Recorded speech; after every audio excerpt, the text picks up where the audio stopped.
Pensioner संयुक्त संघर्ष समिति द्वारा जिला मुख्यालय चंबा में पेंशनर दिवस समारोह का आयोजन किया गया। समारोह की अध्यक्षता भारतीय राज्य पेंशनर महासंघ के राष्ट्रीय वरिष्ठ उपाध्यक्ष घनश्याम शर्मा ने की। इस दौरान विभिन्न वक्ताओं ने अपने विचार साझा करते हुए सरकार से अपने लंबित भुगतान मांगे। इस दौरान वयोवृद्ध पेंशनरों को शॉल व टोपी पहनाकर सम्मानित भी किया गया। भारतीय राज्य पेंशनर महासंघ के राज्य वरिष्ठ उपाध्यक्ष डॉक्टर डीके सोनी ने अपने संबोधन में पेंशनर दिवस को मनाने के उद्देश्य पर विस्तृत प्रकाश डाला। उन्होंने अपने संबोधन में सभी को पेंशनर दिवस की शुभकामनाएं भी दी। इस मौके पर घनश्याम शर्मा ने सभी पेंशनरों को एकजुट रहने का पाठ पढ़ाया। उन्होंने कहा कि 28 नवंबर को पेंशनरों ने अपनी एकजुटता से सरकार की नींव को हिला दिया था। मुख्यमंत्री ने जल्द ही पेंशनरों के साथ बैठक करने की भी बात कही थी, लेकिन 17 तारीख तक बैठक नहीं बुलाई जा सकी है। उन्होंने दो टूक शब्दों में चेतावनी देते हुए कहा कि यदि दिसंबर माह के अंत तक उनकी मांगों को पूरा न किया गया तो जनवरी माह में उग्र आंदोलन के लिए सभी पेंशनर शिमला में एकजुट होंगे। इस मौके पर जिला चंबा के विभिन्न पेंशनर संगठनों के प्रतिनिधि एवं सदस्य मौजूद रहे।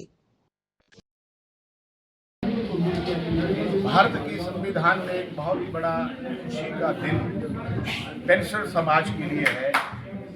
आज ही के दिन 17 दिसंबर को ही भारत वर्ष के तमाम पेंशनर समाज को जो पेंशन देने का निर्णय माननीय सर्वोच्च न्यायालय के द्वारा लिया गया। उसी कड़ी में आज पूरे हिमाचल प्रदेश के अंदर भारतीय राज्य पेंशनर महासंघ के तत्वाधान में जो हमारी संयुक्त संघर्ष समिति बनी है 18 संगठनों की, वो हर जिला के अंदर जो है वो इस तरह के कार्यक्रम हो रहे हैं।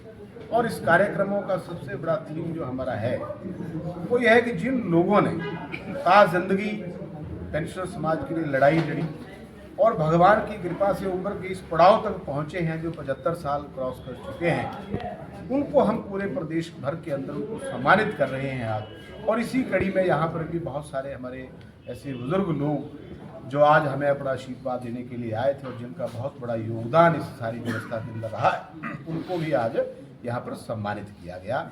इसी थीम को लेकर के आज मुझे भी चंबा जिला के लोगों का आदेश हुआ था कि आप हमारे बीच में रहेंगे, तो मुझे भी आज भगवान शंकर के इन देवगणों का आशीर्वाद लेने का और आपसे मुलाकात करने का सौभाग्य मिला। इसके लिए मैं धन्यवादी हूँ। लेकिन यहाँ पर मेन थीम तो हमारा यही था, लेकिन यहाँ पर जो लोगों का दुख और दर्द उम्र के इस पड़ाव में निकल करके सामने आया है, वो प्रदेश की इस सरकार की जो फेलर 3 साल का है उसको बयां करता है। आज से 3 वर्ष पूर्व हिमाचल प्रदेश के अंदर व्यवस्था परिवर्तन का नारा देकर आदरणीय सुखविंदर सिंह सुक्खू जी की अध्यक्षता में कांग्रेस पार्टी की सरकार बनी। लोगों को बहुत उम्मीद थी कि व्यवस्था परिवर्तन का नारा देकर के ये सरकार यहाँ पे आई है, लेकिन 3 साल के अंदर लोगों के हर वर्ग को ये समझ आ गया कि चुनाव के अंदर झूठी गारंटियां देकर के लोगों को वर्ग ला करके लोगों की भावनाओं को से खेल करके जो गारंटियां सरकार ने दी वो 3 साल के अंदर कहीं भी परिपेक्ष में सामने नहीं आई। इसको लेकर के लोगों के अंदर भारी रोष है। उससे हमारा ये पूर्व कर्मचारी समाज भी अछूता नहीं है। हिमाचल प्रदेश के माननीय मुख्यमंत्री जी जहां भी जाते हैं घोषणा करते हैं। अगर हिमाचल दिवस पे गए वहां घोषणा करते हैं, जहां भी बड़े फेस्टिवल होते हैं वहां जाके घोषणा करते हैं कि मैंने पूर्व कर्मचारियों को ये दे दिया, डीए दे दिया। जब शिमला में अभी 17 तारीख को हमारा प्रदेश के अंदर धरना हुआ शिमला के अंदर, तो हमारे लोगों ने वहां पे एक नारा लगाया कि डीए चोर गद्दी छोड़, पेंशनर चोर गद्दी छोड़। तो सरकार को बड़ी भारी मिर्चें लगी, ये नारा कहाँ से आ गया। जो 3% डीए प्रदेश के मुख्यमंत्री जी ने अनाउंस किया है, आज दिन तक उसकी ये जानकारी नहीं है कि वो सरकार ने जो हमारा 4% था वो दिया कि आगे का दिया कि बीच का दिया कि पीछे का दिया। जो शुरू में बनता था वो 4% था, 1% डीए हमारा खा गए। तो अगर लोगों ने डीए चोर कहा और गद्दी चोर कहा तो कोई बहुत बड़ा गुनाह नहीं किया। लोगों ने सच कहा। मैं हमेशा कहता हूँ और आज सब आप सबके माध्यम से भी कहना चाहता हूँ कि उम्र के इस पड़ाव में जो वर्ग यहाँ पर आज इकट्ठा था, 70 साल, 75 साल, 80, 85, 90, 95 साल के लोग भी आते थे, तो लोगों ने उम्र के इस पड़ाव में लोगों के हाथ उठते आशीर्वाद देने के लिए। यहाँ उल्टी विडंबना है। हिमाचल प्रदेश एक देवी देवताओं का प्रदेश है और लोगों का बहुत सम्मान यहाँ पे करते हैं, लेकिन उम्र के इस पड़ाव में दुखी होकर के, दुखी हृदय से आज सरकार के प्रति हाय हाय के नारे लगा रहे हैं, तो कहीं पर कुछ ना कुछ तो आदरणीय सुखविंदर सुक्खू जी, कुछ तो कहीं ना कहीं आपकी पॉलिसियों के अंदर छेद है। एक तरफ कहते हैं कि हमारी प्रदेश की वित्तीय हालत ठीक नहीं है, हम मानते हैं कि प्रदेश जितना उनका है उतना हमारा भी है, क्योंकि हम भी इसी प्रदेश के वासी हैं। मैं एक बात आपके माध्यम से पूछना चाहता हूँ, माननीय मुख्यमंत्री जी, आपने अभी इस बीते वर्ष के अंदर 40,000 करोड़ रुपए के आसपास का कर्जा लिया है। 40,000 करोड़ के आसपास का वो 40,000 करोड़ रुपए का कर्जा गया तो गया किसकी जेब में? आपने कहा था कि प्रदेश के बेरोजगार युवाओं को हर साल 1 लाख नौकरी देंगे, तो 3 साल में 3 लाख नौकरी मिलनी चाहिए थी। बहरहाल अभी तक 20 और 22,000 के आंकड़े सरकार दे रही है। उसके बाद आपने कहा था कि ओपीएस जो है वो हमारी प्राथमिक गारंटी होगी। आज इसी मंच से आपने भी सुना कि प्रदेश के पूर्व कर्मचारी कह रहे हैं कि ओपीएस दिया किसको, कितने लोगों को दिया है, उस बात का खुलासा करें। आज बिजली बोर्ड के लोग, हमारे जिला परिषद के कर्मचारी और दुनिया भर के कितनी बिरादरियां हैं जो ओपीएस को लिए तरस रही हैं, नहीं दिया, झूठ नहीं। उसके बाद उन्होंने कहा कि हम प्रदेश को 300 यूनिट बिजली मुफ्त दे देंगे। 300 यूनिट बिजली मुफ्त देना तो दूर रही, जो 125 मिलती थी उसके ऊपर भी संकट खड़ा हो गया है। बिजली का टैरिफ 3 बार बढ़ा दिया, 3 बार बढ़ा दिया बिजली का टैरिफ। और आज प्रदेश के वो वर्ग जिन्होंने इस प्रदेश को बनाने में अपने 58 साल और 60 साल की नौकरी का कालखंड लगा दिया, आज वो लोग जिनका 8,000 करोड़ रुपए से ऊपर का तो पे कमीशन का एरिया सरकार के पास पेंडिंग है, डीए की किस्तें पेंडिंग पड़ी हैं। 2016 से 24 तक के बीच में जो लोग रिटायर हुए, भाई साहब मैं आपको बताऊं, वो कुछ नहीं मांग रहे हैं, उनका जो अपना पैसा है वो सरकार नहीं दे रही है। और लाखों रुपए के, हजारों करोड़ रुपए की जो हमारे मेडिकल रिबर्समेंट के बिल हैं वो सरकार के पेंडिंग पड़े हैं। कम से कम सैकड़ों लोग हमारे पूर्व कर्मचारी पैसे के अभाव में, क्योंकि कुछ लोगों ने हिमकेयर योजना अडॉप्ट कर ली थी, वो भी बंद कर दी, पेंशन वालों को पैसे दे नहीं रहे हैं, चिकित्सा भत्तों का बिलों का भुगतान हो नहीं रहा है। हमारे सैकड़ों पूर्व कर्मचारी दवाइयों के और पैसे के अभाव में इस दुनिया को छोड़ के चले गए। इससे बड़ी त्रासदी की प्रकाष्ठा क्या हो सकती है? आज मैं आपके माध्यम से सरकार को एक चेतावनी देना चाहता हूँ कि 28 दिसंबर को धर्मशाला जोरावर स्टेडियम एक ट्रेलर था, लेकिन इसके बाद जो होगा उसकी तमाम जिम्मेवारी प्रदेश सरकार की और प्रशासनिक अमले की होगी। ये सरकार टुकड़ों टुकड़ों में हर चीज को बांट रही है, टुकड़ों टुकड़ों में। कहते हैं हम 17 वालों से 17 के ऊपर वालों को दे देंगे। खूंजा में रिटायर हुआ, 17 वालों को दे रहे हैं, 12 साल का गैप, आधे मर गए, वो मिलना किसको? पुत्रे को या पड़पुत्रे को। जिस बंदे ने नौकरी की उसको तो मिलेगा ही कुछ नहीं बेचारे को। आज पेंशनों के भी टुकड़े करने में लग गई सरकार की, इनकी ताकत को तोड़ा जाए। भर्तियां कर रही है सरकार, वो भी टुकड़े दे करके कर रही है। मित्र, वन मित्र, स्वास्थ्य मित्र, फलाना मित्र, ये सरकार भी मित्र मंडली की और नौकरियां भी मित्र मंडली की। ये 2 साल के बाद ये लोग भी आपको सड़कों में मिलेंगे, ऐसा मैं आपके माध्यम से कहना चाहता हूँ। शिमला में अभी 17 तारीख को हमारा प्रदेश के अंदर धरना हुआ, शिमला के अंदर, तो हमारे लोगों ने वहां पे एक नारा लगाया कि डीए चोर गद्दी छोड़, पेंशनर चोर गद्दी छोड़।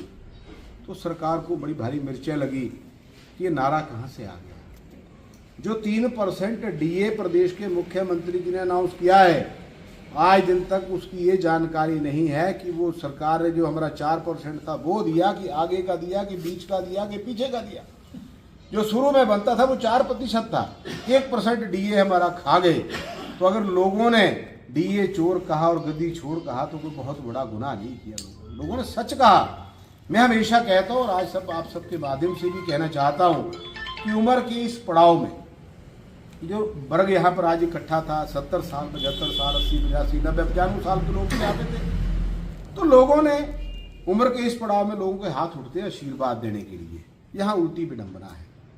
हिमाचल प्रदेश एक देवी देवताओं का प्रदेश है और लोगों का बहुत सम्मान यहाँ पे करते हैं, लेकिन उम्र के इस पड़ाव में दुखी होकर के, दुखी हृदय से आज सरकार के प्रति हाय हाय के नारे लगा रहे हैं, तो कहीं पर कुछ ना कुछ तो आदरणीय सुखविंदर सुक्खू जी, कुछ तो कहीं ना कहीं आपकी पॉलिसियों के अंदर छेद है। एक तरफ कहते हैं कि हमारी प्रदेश की वित्तीय हालत ठीक नहीं है, हम मानते हैं कि प्रदेश जितना उनका है उतना हमारा भी है, क्योंकि हम भी इसी प्रदेश के वासी हैं। मैं एक बात आपके माध्यम से पूछना चाहता हूं, माननीय मुख्यमंत्री जी, आपने अभी इस बीते वर्ष के अंदर 40,000 करोड़ रुपए के आसपास का कर्जा लिया है। 40,000 करोड़ के आसपास का। वो 40,000 करोड़ रुपए का कर्जा गया तो गया किसकी जेब में? आपने कहा था कि प्रदेश के बेरोजगार युवाओं को हर साल 1 लाख नौकरी देंगे, तो 3 साल में 3 लाख नौकरी मिलनी चाहिए थी। बहरहाल अभी तक 20 और 22,000 के आंकड़े सरकार दे रही है। उसके बाद आपने कहा था कि ओपीएस जो है वो हमारी प्राथमिक गारंटी होगी। आज इसी मंच से आपने भी सुना कि प्रदेश के पूर्व कर्मचारी कह रहे हैं कि ओपीएस दिया किसको, कितने लोगों को दिया है, उस बात का खुलासा करें। आज बिजली बोर्ड के लोग, हमारे जिला परिषद के कर्मचारी और दुनिया भर के कितनी बिरादरियां हैं जो ओपीएस को लिए तरस रही हैं, नहीं दिया, झूठ बोला। उसके बाद उन्होंने कहा कि हम प्रदेश को 300 यूनिट बिजली मुफ्त दे देंगे। 300 यूनिट बिजली मुफ्त देना तो दूर रही, जो 125 मिलती थी उसके ऊपर भी संकट खड़ा हो गया है। बिजली का टैरिफ 3 बार बढ़ा दिया, 3 बार बढ़ा दिया बिजली का टैरिफ। और आज प्रदेश के वो वर्ग जिन्होंने इस प्रदेश को बनाने में अपने 58 साल और 60 साल की नौकरी का कालखंड लगा दिया, आज वो लोग जिनका 8,000 करोड़ रुपए से ऊपर का तो पे कमीशन का सरकार के पास पेंडिंग है, डीए की किस्तें पेंडिंग पड़ी हैं। 2016 से 24 तक के बीच में जो लोग रिटायर हुए, भाई साहब मैं आपको बताऊं, वो कुछ नहीं मांग रहे हैं, उनका जो अपना पैसा है वो सरकार नहीं दे रही है। और लाखों रुपए के, हजारों करोड़ रुपए के जो हमारे मेडिकल रिम्बर्समेंट के बिल हैं वो सरकार के पेंडिंग पड़े हैं। कम से कम सैकड़ों लोग हमारे पूर्व कर्मचारी पैसे के अभाव में, क्योंकि कुछ लोगों ने हिमकेयर योजना अडॉप्ट कर ली थी, वो भी बंद कर दी। पेंशन वालों को पैसे दे नहीं रहे हैं, चिकित्सा भत्तों का, बिलों का भुगतान हो नहीं रहा है। हमारे सैकड़ों पूर्व कर्मचारी दवाइयों के और पैसे के अभाव में इस दुनिया को छोड़ के चले गए। इससे बड़ी त्रासदी की प्रकाष्ठा क्या हो सकती है? आज मैं आपके माध्यम से सरकार को एक चेतावनी देना चाहता हूं कि 28 दिसंबर तो धर्मशाला जोरावर स्टेडियम एक ट्रेलर था, लेकिन इसके बाद जो होगा उसकी तमाम जिम्मेवारी प्रदेश सरकार की और प्रशासनिक अमले की होगी। ये सरकार टुकड़ों टुकड़ों में हर चीज को बांट रही है, टुकड़ों टुकड़ों में। कहते हैं हम 17 वालों से 17 के ऊपर वालों को दे देंगे। ठूंजा में रिटायर हुआ, 17 वालों को दे रहे हैं, 12 साल का गैप, आधे मर गए, वो मिलना किसको? पोतरे को या पड़पोतरे को? जिस बंदे ने नौकरी की उसको तो मिलेगा ही कुछ नहीं बेचारे को। आज पेंशनों के भी टुकड़े करने में लग गई सरकार की, इनकी ताकत को तोड़ा जाए। भर्तियां कर रही है सरकार, वो भी टुकड़े दे करके कर रही है। मित्र, वन मित्र, स्वास्थ्य मित्र, फलाना मित्र, ये सरकार भी मित्र मंडली की और नौकरियां भी मित्र मंडली की। ये 2 साल के बाद ये लोग भी आपको सड़कों में मिलेंगे, ऐसा मैं आपके माध्यम से कहना चाहता हूं। कब तक